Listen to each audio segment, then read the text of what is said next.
Umalis kami. Hindi ka pumirma ka? Walang pirma. Wow! Umalis kami sa DC, XL ba yan? Excel. Kasi lumipat.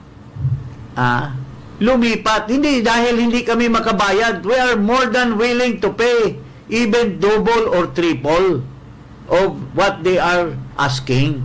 Yun ang totoo. Hindi kami umalis doon dahil hindi kami makabayad. We're just clarifying matters dahil napaka-fake news nitong Lucaret na ito. Itong babae na ito, nakita nyo ba ito? Na naghahari-hari daw dyan sa PCO ngayon? O ito, pakinggan nyo itong dinadaldal nito. Sabi nila ay fake news or mas formal na word, disinformation. Yan, narinig nyo? Sa salita ng fake news or disinformation. Pero mayroong kasabihan, bato-bato sa langit, ang matamaan, wag magalit. Ito ang spreader ng fake news. Ito ang spreader ng disinformation. Papakita namin mamaya. Pero dahil sa kanyang pag-assume dyan, ang dami ng mga bumabato sa kanya dahil sa kanyang incompetence. Yung mga prestigious na mga vloggers or podcasters ay pinagkaisahan siya. Una nito, itong si Ginang Marlica, napaka-popular nito. Anong sinasabi tungkol dito sa Claire Castro na to? Doon tayo, mag-stick tayo doon kay Lucaret Castro. Ibig sabihin, ikaw, Lucaret, gaga ka, dakdak ka ng dakdak. Tingnan mo, puro kasmalian, puro kasinungalingan lahat. Kayo ang fake news spreader. Hindi mo nga nakakausap directly si Bangag. Kasi walang tiwala sa'yo dahil buang ka. Ang role mo lang ay mag-attack, magdakdak ng walang sense. Magmumukha kang tanga, Lucaret. Ha? Gaga. Gaga. Galing kay Marlica yan. At maraming naniniwala dyan dahil hindi katulad mo na vlogger. Ikaw vlogger na promote na spreader of fake news sa Malacanang. O ito, prestigious podcaster dito, o vlogger. Ito si Banat Bay. O, pakinggan natin si Banat Bay. Sinasabing destabilization at pinapatungkulan palagi na ang taong bayan ay dapat nang kumilos laban sa gobyerno. Wala. Sandali. Fake news kay. Wala naman sinasabi si Vice President Sara Duterte na dapat nang kumilos ang taong bayan. Wala sinasabi. Saan mo nakuha yun? At lalong wala naman sinasabi si Pangulong Duterte na dapat kumilos. Yun na sinasabi nito napaka-fake news mo. Nandiyan ka pa man din. So, napaka-fake news mo, Claire Castro. Yun ang sinasabi ng isang prestigious. Ito, wala ka sa katiting ni Banat Bay sa kanyang mga subscriber at sa kanyang mga nanonood. Ito pa, may isa pa. Prestigious din na UP graduate at ewan ko kung saan law school ka galing Hindi ka nga marunong mag-Ingles O ito si Joy. Okay, sige, pag-usapan natin si Claire Castro. Nung, di ba in-invite yan sa TRICOM? Nag-live yan night before nung hearing sa TRICOM. Pagkatapos, ang dami niyang etchos dun sa live niya. Like, naku, makakontempt ako, baka makulong ako, ineme, ganyan. Dami niyang drama. Sa totoo lang, hindi ko gusto yung mag-discuss si Attorney Claire ever since, kahit yung nagtutulfo-tulfo siya. Hindi ko siya gusto mag-discuss. Hindi ko siya gusto parang, and I notice, ang ugali niya, kasi before, nagko-comment ako dun sa page niya, sa YouTube channel niya. Pagkatapos, nawawala, nagbubura siya ng negative comment, lalo na kapag ka-confrontational yung comment mo, dun sa mga points niya, na talagang, hindi ka talaga mag-a-agree, ganun, tapos kakarnihin mo yung points niya. Hindi naman yung personal attack or anything, yung talagang i-dismantle mo lang talaga yung punto niya. She doesn't appreciate that. So ngayon, kaya ang dating nung niya, ang preachy nung live niya, yung parang, kagaya niya, yung puta, Yusek ka pagkatapos sa statement mo, nagtatanim ng ebidensya, yung paggarap, ano nagsasabi nito? Diyos ko, I think this is indicative na hirap na ang current administration to find a good guy to work for them. Ganon. Tapos, nag-press ko na siya today, so Yusek na nga siya, ganyan. Dami-dami niyang etchos dun sa hindi naman talaga siya, hindi talaga siya fair. At saka nakakatawa, meron yung discussion dati sa West Philippine Sea, tapos kung ano-ano talaga sinasabi niya. hindi ako naliliwanagan kapag nag-explain siya, hindi ako naliliwanagan. Clear naman din kayo kanina, yung sa press conference niya sa BSP Reserve, parang parang lalo lumabog yung kwento. Ayun. Kung nag-resort na sila in hiring Attorney Claire, ibig sabihin, ang nakikita talaga nila is that this is a social media war. This is a social media war. And they need someone of Attorney Claire's stature para maging soldier nila. So, hindi na sila focus dun sa trabaho nila. Hindi sila focus dun sa... And I think yun yung pagkakamali nila, no? Yun yung pagkakamali nila. Kasi dapat, ano ka pa rin yung grounded ka pa rin sa kung ano yung trabaho ng gobyerno, ano ba yung mga ano ninyo. So ngayon, since hinire nila si Attorney Claire, ibig sabihin, hindi na sila talaga nakafocus dun sa kung ano ang true blue na work ng communications. Pagkatapos, ang i-hire ninyo na tao para i-communicate ang achievements ninyo ay isang attack dog. Isang attack dog, ganyan. Nakita nyo, babaeng Gadon. Siguro, ang tunay na pangalan siguro nito, Claire Gadon. Ha? Baga Claire Gadon. Ha? Hindi rin malayo na Larry Castro. Oo, masuspend ito sa Korte Suprema, hindi na magtatagal dahil Larry Gadon suspended. Ito Claire Gadon. Hindi malayo paring ha? Ha? Oo. Pati si Senate President Escudero may komentary din sa kanya dahil nakikialam din, taga-salita lang siya, nakikialam din sa wisdom of the Senate in whether to proceed with the impeachment or not. Nakikialam. Sino ba naman siya? Hindi nga natin alam kung saan galing na law school ito ito, pakinggan natin si Senate President Chis Escudero, mga kababayan. Everyone at that office serves at the pleasure of the President. But I don't think she is the spokesperson of the President. If I remember correctly, the President said he will not have a spokesperson. And that is maintained. Kaya ang title pa rin niya ay Press Officer. Dahil nga sa pagkakaalam ko ay nananatiling walang tagapagsalita ang Pangulo. At yan siguro dapat maisip din at maalala ng ating mga opisyal sa PCOO na ang Pangulo pa rin ang nananatiling magsasalita para sa sarili niya. Nakakalungkot lang dahil nakatayo sila sa likod ng rostrum na may Malacanang. So mapagbibintangan palagi na ito'y galing kaisipan at opinion mismo ng Pangulo. Bagaman hanggang sa ngayon ang alam ko at pagkakaunawa ko, wala pa ring spokesperson ng Pangulo at ayaw niya magkaroon ng spokesperson. Mas gusto niyang siya mismo ang kumakausap sa ating mga kababayan. Na tama din naman. Anong ibig sabihin? Ano pala ito? Parang impostor.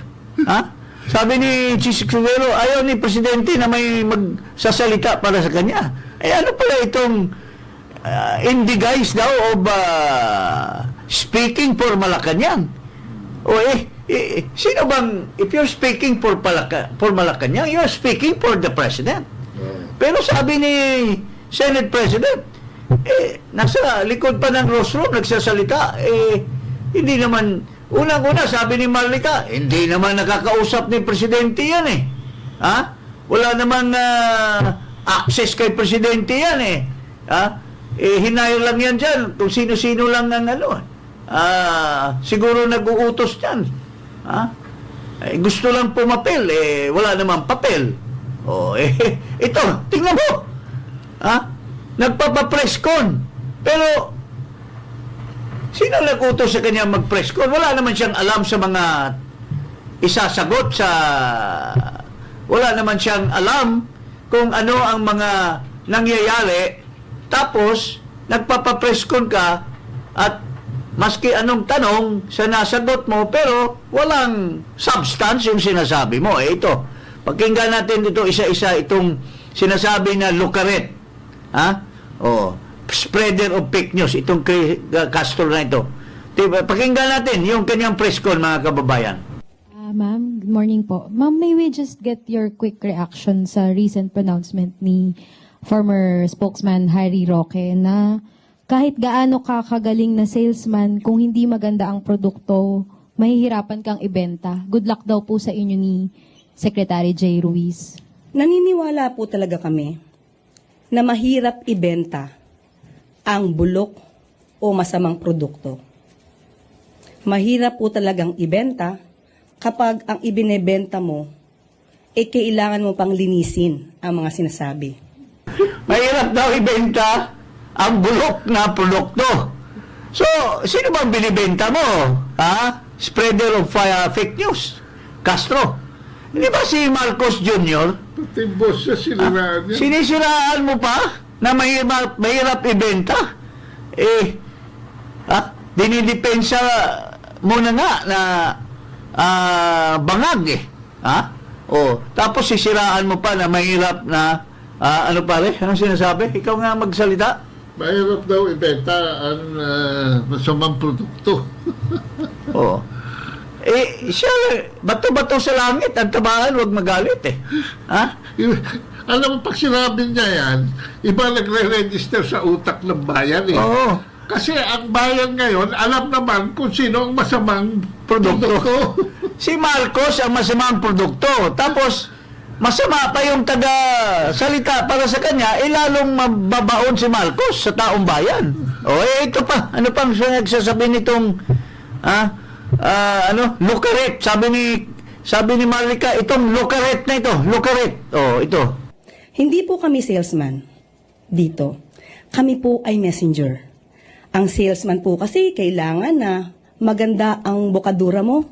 Kailangan na ibenta kahit na minsan ay hindi totoo yung mga sinasabi mo para lang mabenta ang isang tao o isang produkto. Okay, sa amin po, messenger kami, hindi po kami nagbebenta ng Pangulo o ng gobyerno. Pinapakita lamang po namin at inilalahad namin kung ano ang maaaring makuha ng taong bayan sa ating gobyerno, kung anong pwedeng itulong ng ating gobyerno sa taong bayan. So, hindi po kami salesman. Hindi daw sila salesman, messenger, at sila nagsasabi ng totoo sa mga nangyayari dyan. Ito, mayroon ditong isang alegasyon na mayroong isang babae na sinapok daw ng asawa. Ito, kilala niyo ba itong babae na ito? Anong masasabi ni Claire Castro dito? Kasi messenger daw siya, nasa Malacanang siya, so mayroon siyang sasabihin tungkol dito. Ito, pakinggan natin at ipakita natin. Ayan, there is really something going on. Ayan po, Hindi talaga kakaiba ito. Swollen talaga siya, Kapag namang ipis, kagat ng ipis, hindi ganito yung kagat ng ipis Dumaan siya. Hindi niya pinansin. Ayan. Sa ibang tao, pinapansin, ganyan. Malata niyo may something talaga Tignan natin dito for a closer look, Kahit anong gawin mong pagtatago. Ayan, Ayan, paano mo may tatago yan? Mr. Marcos, aminin mo na. Anong ginawa mo dito? Wawa naman. Tapos meron pa dito, Hindi mo may tatago to Kawawa. This is VAUSI ito. Violence Against Women and Children. Grabe ka. Ayan. Messenger ka. Nagsasabi ka ng anong nangyayari dyan. Kasi you deliver the message. Anong message mo doon tungkol doon sa babae na black eye? May katotohanan ba na nasapok yan nung kanyang asawa? Anong delivery ng Malacanang tungkol diyan? Kasi this is a public interest. Kung mag-away yung mag-asawa at di ba may mga batas tayo tungkol sa anong tawag niyan? Maltreatment? Spousal abuse. Spousal abuse. Ikaw, Miss Castro, anong tawag ni Juan dito? Lucaret Castro. Anong masasabi mo dyan tungkol sa black eye nung isang babae na dyan nakatira sa Malacanang? May masasabi ka ba? Ikaw daw ay messenger, sabi mo. Hindi ka salesman, so hindi mo bubulahin ang tao tungkol doon. Sasabihin mo ang totoo kung anong nangyari doon sa black eye ng babae na yon. O patunayan mo sa amin. What is the message? What is the message? Ha? Messenger ka mo eh. So, yun po mga kababayan. At itong Castro na ito, sinasabi na galit na galit daw sila sa mga trolls. Sino ba ang gumagamit ng trolls? Sino ba ang unang naglahad sa publiko na nag-hire sila at gumagamit ng trolls? Ito, yung amo mo, ito, pakinggan mo.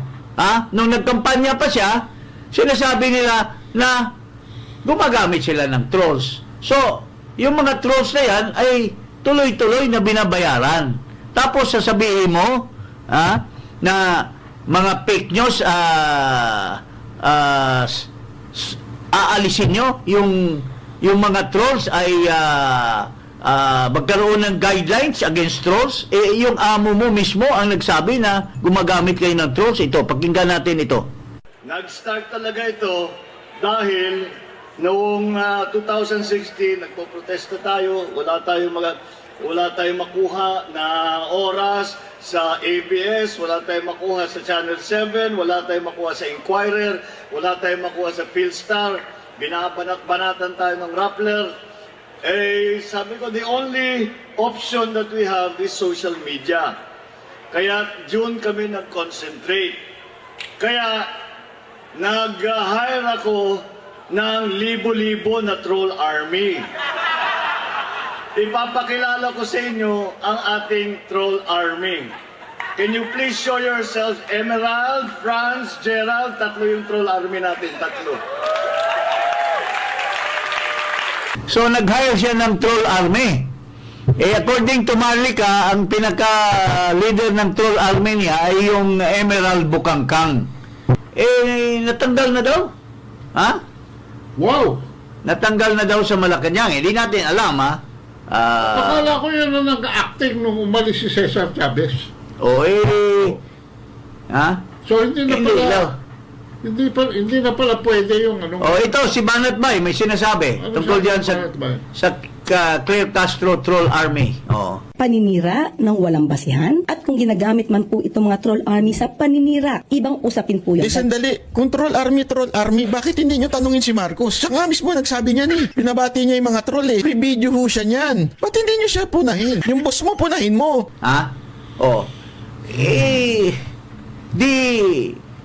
Mayroon ng kanta yung Bee Gees pare. I started a joke and started the whole world laughing. But it turns out that the joke was on you. Was on you. So, sinasabi mo, you will eradicate trolls. You will eradicate fake news. Pero can you eradicate when your tatay, yung lolo mo dyan sa Malacanang, ay yung pala ang nag-create ng troll army. So, paano magtitiwala sa iyo Lucaret Castro? According to Marlica, you're a Lucaret. Paano maniniwala sa iyo Lucaret Castro ang mga taong bayan na aalisin mo yung mga troll? Si Marcos naman pala ang gumawa ng mga troll army. So, the joke is on you, Claire Castro. At mga kababayan, kamakailan lang, yung una nating vlog, mukhang sinagot ni Claire Castro. Pero, pero isang duwag. Imbis sagutin niya, nag-blind item, pare. Nag-blind item. Takot siguro na malibel. Nag-personality attack. Nag-personality ad hominem daw yung mga sinasabi. Dapat pala dito title ko, 2 taga-radyo noon, vloggers na ngayon. Galing manira pero istabador daw. Okay. According to this station, kaya sila natanggal ay di sila nagbabayad. Yan ba yung nandikwat na cellphone ng kapwa niya kongresista? Uy, Trunks Reacts Channel, hindi ko to alam Pero siya, mas worse. Kasi, pinipintasan niya yung dalawang accomplished na mga tao. Siyempre, ang mga tao naka-accomplish ng maraming nagawa sa buhay. Naging congressman, naging mayor, naging chairman ng PNOC, naging cabinet secretary, naging undersecretary, naging assistant secretary. Ano pa? Name it.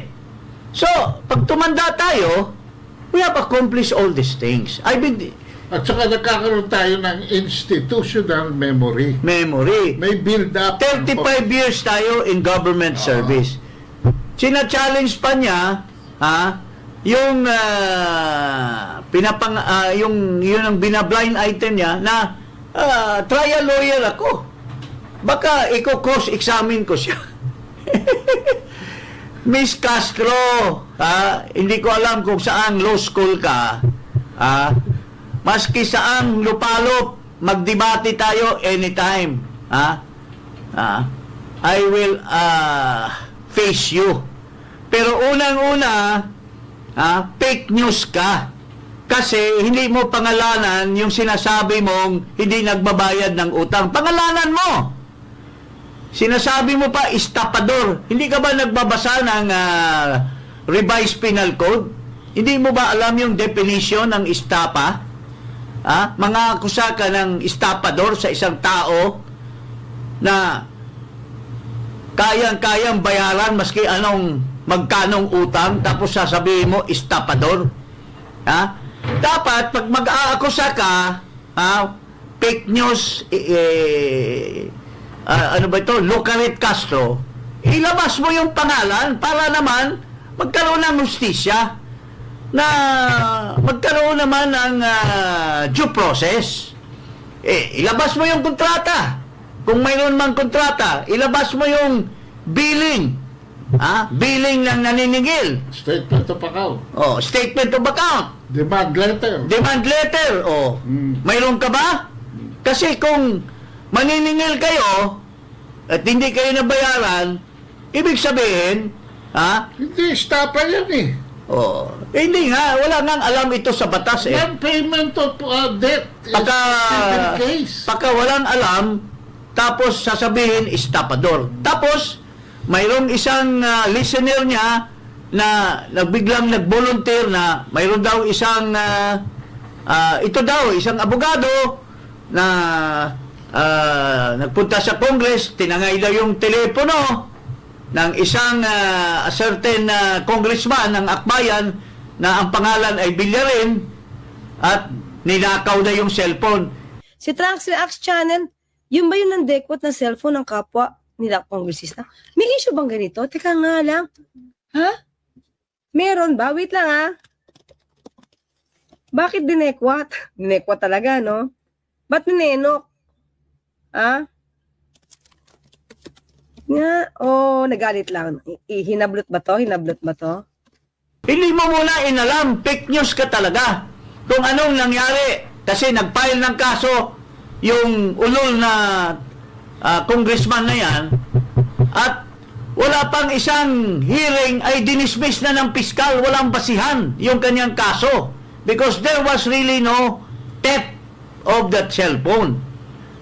Tapos gagawa-gawa ka ng istorya, sisiraan mo yung mabuting tao, na wala namang nangyari na ganun, sinulsulan ka lang ng isang listener sa'yo, tapos ginawa mo ng gospel truth yung nakwentuhan. As a matter of fact, para sa kaalaman mo, yung congressman na yan, na who falsely accused that person na tinutukoy mo, ay nireject ng taong bayan. Hindi na re-elect. He was never voted again after he maligned a good person. Ikaw, hindi ka nag-aaral muna. Ikaw, sabi ka ng sabi na hindi kami naglalabas ng ebidensya pag walang ebidensya. Pero ikaw mismo, tumitira ka Wala kang ebidensya, hindi ka man nag-research eh.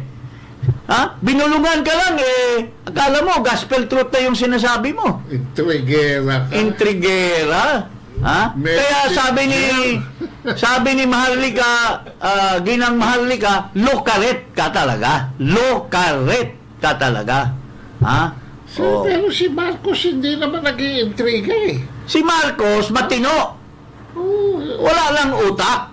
Pero matinong tao. Mabuting tao, pero walang utak. Pero kukuha siya ng lukaret, lalong sisirain mo si Marcos. Ha? Claire Castro.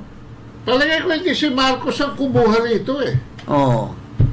Baka yung nasapak. Baka yung na-blotted yung mukha. Ha? Oo. Bloated. At kaya siguro, ito ano lang naman sa pagtaha. Oo. Baka kaya nasapak dahil kay Claire Castro. Kaya na kumuha ka ng pahamak sa buhay natin. I challenge you, sabihin mo, nagbablog ka, tapos naninira ka ng puri na wala ka namang basihan. Hindi pwede public service. At saka, sinasabi mo mga matanda na mga broadcaster daw ng radio. Tapos ngayon nagbablog ng ikaw hindi ka marunong nung katagang with all due respects. Oo. Wala kang decorum. Paano ka naging press officer? Wala kang impormasyon. Wala kang research. At hindi ka marunong mag-Ingles. Paano ka napunta dyan? Tapos magyayabang trial lawyer. Pero pakita mo nga yung pagka-trial lawyer niya na nagsisigaw, hysterical. Baka trial lang. Parang nagiging siraulo nung hinuli yung kliyente daw niya. Pakita natin uli. Itong how she conducts her trial. Tingnan mo kung gaano ka ito. Pakita mo pare.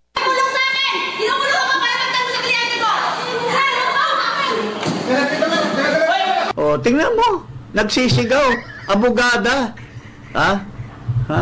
Sinisigawan yung mga pulis, walang decorum. Pwede bang ma-disbar yung isang ganun?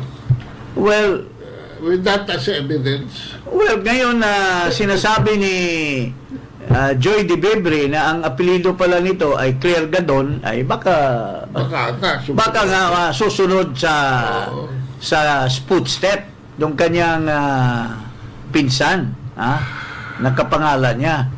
Ako naawa ako dito sa ating Pangulo. Wala nang makuhang Wala nang makuhang matino. Wala nang makuhang matino. Si Bukangkang nga, pinagbiyabang niya na troll army, leader ng troll army. Pero loyal yun, Loyal yun. Siyempre, pinapasayaw ni Marcos yun. Pa yan? Paikot-ikot pa. Tuwang-tuwa si Marcos. Pero mukhang, according to Ginang Maharlika sa kanyang vlog, kumukuha daw ng mga secret video sa mga nangyayari sa Malacanang. Nahuli daw na kumukuha ng secret video. So, gaano ba katotoo? Sinipa na. Maybe she's really bound to be kicked out for what he's done. Kasi alam mo si Marcos, pagka napakinabangan na ang tao, goodbye. I'll change you with someone more stupid. Tulad nitong siguro talagang sisipain na si Bukangkang. This is where our story ends. So, papalitan ng more stupid. Never lovers. Tapos magpa-press con, wala namang alam na sasabihin. Tatanungin siya ng ganito. Pag-aralan pa namin. Itatanong ko pa kay Presidente. Magpapa-press con ka, wala kang isasagot. Wala kang information. You have not studied what you're supposed to say. Paano ka nag-information officer? Wala pa ito siguro sa nasa kukulang siguro ito ni Caroline Levitt ng spokesperson ni Trump. Baka kukulang ito. I'm sorry, no, but law is not a good preparation for being a press officer. Yes, Kailangan journalism, kailangan broadcaster. Pero may exception din dyan kasi hindi lahat ng broadcaster ay pwede. Pero sa susunod na episode na yun, mga kapansa. And as a parting word, we challenge her kasi nag-vlog nga siya at nagba-blind item. Dapat sana pangalanan mo yung mga inaakusa mo ng estapa, ng estapador, para naman magkaroon naman ng hustisya at ma-prove naman kung ano ang ebidensya mo. And should those things come from the highest pedestal of the land, from Malacanang Press itself? Communications office yan. Hindi yan rumor mill, hindi yan intrigue mill, hindi yan troll army headquarters. This is the most ironical, paring Ado. Grabe. I-regulate she is now placed there to eradicate fake news, to get rid of trolls. By whose job description? But she is, in fact, the biggest troll and maker of fake news. Tulad na lang nung inaakusa niya yung tatanda ka rin, madam. Kami, hindi namin dinideny that we have arrived at a certain age. Pero para tayong alak or na dinidistill for the longer it stays in the barrel, the better the wine becomes. Kanon kami. At we have accomplished so many things. Ikaw, ano pa bang na-accomplish mo? Kundi daldal at magiging hysterical na abogado. Wala pa akong naririnig na mayroon kang pinagmalaki na napanalo mong kaso. Kasi kung mayaman ka dahil sa practice mo, hindi ka tatanggap ng 130,000 pesos na sweldo dyan sa as undersecretary. Yun po ang katotohanan. Wala po itong personalan. Wala po itong paninira. Anytime you want a debate with me, trial lawyer ka. Ako, I have never been in a trial, but I can argue your case. I can handle a case against you, or a case against me. Pero mukhang naka-epekto ng konti daw. Naka-epekto ng konti. Ito, si Claire Castro. Naka-epekto. Kasi nabawas na daw yung mga naghahangad na Marcos resign. Nabawasan ng konti. Nabawasan ng konti. Pero naging Claire Castro resign. So hindi na Marcos resign. Claire Castro resign okay. Masakit daw sa tenga masyado. Pare, at saka palaban. Ito pa lang.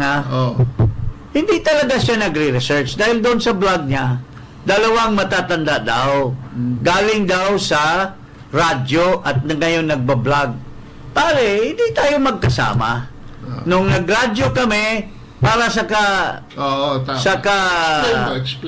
sa kaalaman mo at hindi ka mag-spread ng fake news.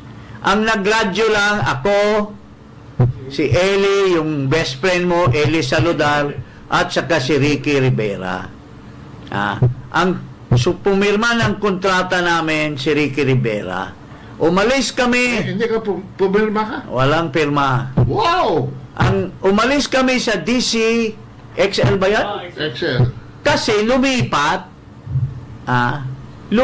hindi dahil hindi kami makabayad. We are more than willing to pay even double or triple of what they are asking. Pero unang-una, lumipat, inconvenient na sa amin pumunta doon sa bagong istasyonan. Pangalawa, Miss Castro, napakahina ng DCXL in terms of radio. dino-double up pa namin yung broadcast namin, nililipat pa namin sa YouTube. So useless. Why would we pay so much when magdo-double double broadcast pa rin kami? Yun ang totoo. Hindi kami umalis doon dahil hindi kami makabayad. We're just clarifying matters dahil napaka-fake news nitong Lucaret na ito, according to Marlica, Lucaret na babae. Why pay 3 times what you could just use for podcast for 10 times the effect? It's as simple as that.